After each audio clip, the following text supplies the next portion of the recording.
The Presidential Advisory Commission on Election Integrity has been formed to investigate possible voter fraud, and according to the Associated Press, 13 states, including Minnesota, are refusing to comply. Joining me in the studio to talk about this and other election issues is the Secretary of State, Steve Simon. Welcome. Thank you for having me. The recently formed Presidential Advisory Commission issued a request to all states, and you rejected that request. Can you tell us why? Well, first of all, I'm in good company. This was a group of bipartisan secretaries of state who said no, and I'll tell you why. First of all, this is a really big ask, and I hope viewers know this. What I was being asked to do, and the other 49 secretaries of state, was to hand over, no questions asked, almost 4 million voter records containing very private and personal information, not just name and address, those things are public, but things like your voter history, things like Social Security information, driver's license information, military history, residency history. And I said no for a number of reasons. One is, I don't think when most Minnesotans registered to vote, they ever thought in their wildest dreams that their personal information was going to end up in some sort of ad hoc database. Second, more broadly speaking, I really don't have a whole lot of faith and confidence in the trustworthiness of this particular commission. It seems, at least at the outset, designed to somehow justify the president's as yet unproven, and I would say irresponsible claim that 3 to 5 million people, 3 to 5 million in the last election voted illegally. Even if you think the president exaggerates from time to time, and it's only 3 million and not 5 million, Minnesota's pro rata share of that number would be north of 50,000 people. I'm telling you right now, there is no way that north of 50,000 people in Minnesota voted illegally. If it were even a fraction of that, we'd have an immediate special session. We'd have screaming 6-inch headlines on every newspaper. Who knows what would happen?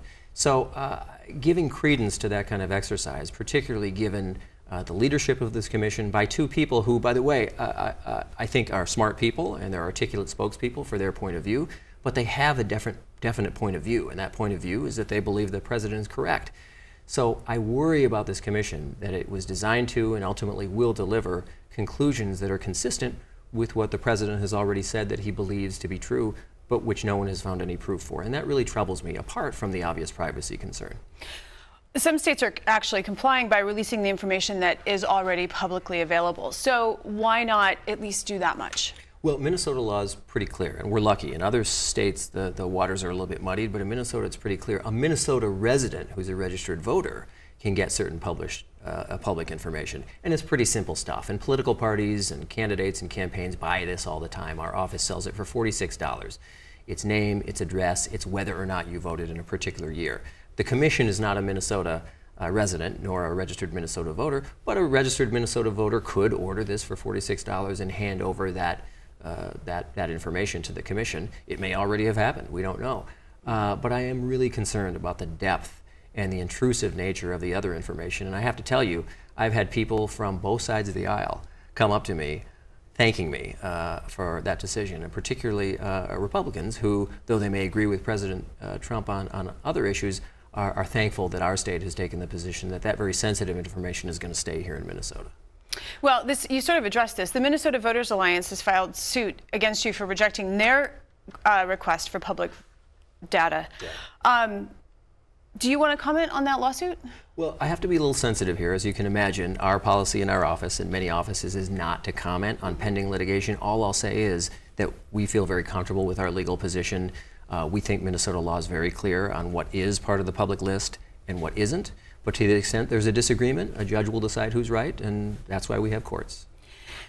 There are apparently increasing percentages of the electorate who their faith in the security of our election system is maybe not where we would like it to be. Where does that leave us as a nation when citizens are questioning the security of their data? Well, let me zero in on one part of the question, at least what I read into your question, and that has to do with a very topical issue, and that is cybersecurity. In my judgment, that is the #1 problem and focus and challenge when it comes to the security and integrity of our election system. Look no further than the headlines from the last presidential election. Allegations of hacking by Russia, other foreign nationals, even individuals in this country. I think our effort, our energy, our time should be focused on that issue, and mine is. So are the majority of other secretaries of state. What I would say to people in Minnesota is we're in luck in one sense. The architecture of our system, the fundamental design of our system in Minnesota is quite secure. Keep in mind, we're still old school. We still vote pen and paper, right? Everyone knows that who's been to a polling place. So you take a pen and you mark your choice on a piece of paper.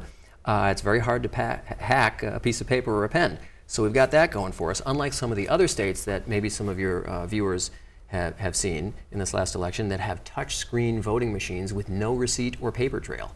That would scare the heck out of me, and I think a lot of voters as well, because you don't know what's really going on. In Minnesota, we're pen and paper, and yes, it's true that you do feed that ballot into an electronic vote counter or tallying machine, but under Minnesota law, that machine must not, shall not, may not be hooked up to the internet at any time during the tabulation process. So fundamentally, we have a really good architecture. The threat comes into play not as much in the polling place, but when it comes to the statewide voter registration system, which is a centralized database which our office runs with input and help from the counties.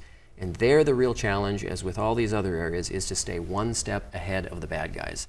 And that costs money, that takes time and focus and energy. And in our office, we've spent the last 2 years really focusing on that. We have a brand new cybersecurity team in our office dedicated to looking at these threats. We are now working more closely with the Department of Homeland Security, with state Homeland Security sources.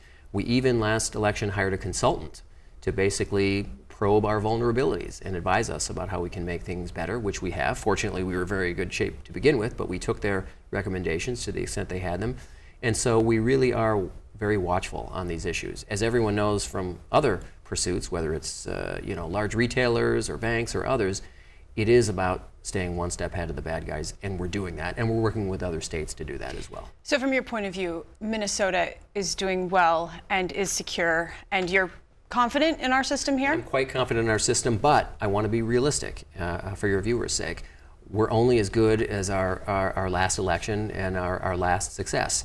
We can't rest on our laurels. We can't get cocky because the bad guys are crafty and they are clever, and staying ahead of them takes a lot of effort and a lot of energy. So just because we have been safe doesn't mean we can just sit back. We have to be really vigilant and hardworking about remaining safe, using and not being shy about using those outside helpers and partners like the Department of Homeland Security, state Homeland Security folks. There's no shame in seeking out a partnership with those other folks, and we're doing that. One more question. The issue of provisional ballots came up in the last legislative session, which means voters' eligibility can be challenged on the basis of citizenship, felon status, or mental competence. Minnesota does not allow for that. Many other states do. What's wrong with putting votes in a maybe pile to just verify that they're legitimate? Well, you used a term there that I've used often, which is what provisional balloting would do is, for the first time since state history in 1858, would create a maybe pile. There's the yes pile, we'll count these ballots. There's the no pile, we're definitely not. And then there's the maybe pile. And the reason I suspect we haven't done this in the whole state history is because what this does is it turns on its head the usual system we have for claiming that someone's up to no good, which is we're putting the burden on the person, not the accuser. Whether it's the criminal context, the civil context, all sorts of contexts. Typically in this country, it's one of the things that's great about America, is if you think that someone's doing something wrong, it's your burden as the accuser to show why they did do something wrong. The burden is not on them to show that they didn't do something wrong. And the problem that I and so many Minnesotans have with so-called provisional balloting is it does just that.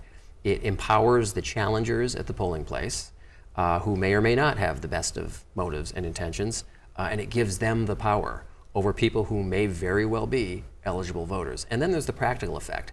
What happens with provisional balloting is someone's challenged. We don't know if that challenge is made in good faith or not. It's supposed to be. We don't know if it is or not. And then the burden is on the person being challenged to do something. In most of the legislation, it means they have to show up to some county office sometime within a week of the election, provide certain proofs or documents or something else. And what happens in other states that have provisional balloting is pretty predictable. And I predict what would happen here if we ever had it, which is people don't bother. The election result is called for Office X or Office Y or Office Z. It's not a recount-worthy margin. It's not close. And so the person who is told they have to come back in a week to make their vote count says, well, why should I? All the races have been counted. My vote literally, mathematically will not matter now, so I'm not even going to bother. And consistently and predictably, that's what's happened in other states. And I don't want to foist that on Minnesota voters. Keep in mind, we just got back to #1 in voter turnout in the country. That was a big goal of mine, our office, many others around the state. We've always been at or near the very top of the list. We had slipped just a little in the last couple of elections. Our goal was to get back to #1, and we are back on top at #1. And in part, I think, we're back on top at #1 because fundamentally, Minnesotans, regardless of party, regardless of where they live, they have a fundamental respect and confidence in the system. They might not like all the outcomes, maybe their candidate doesn't win, but they think it's honest. Secretary Simon, we've got to stop, but I want to thank you so much for your time today. Thank you.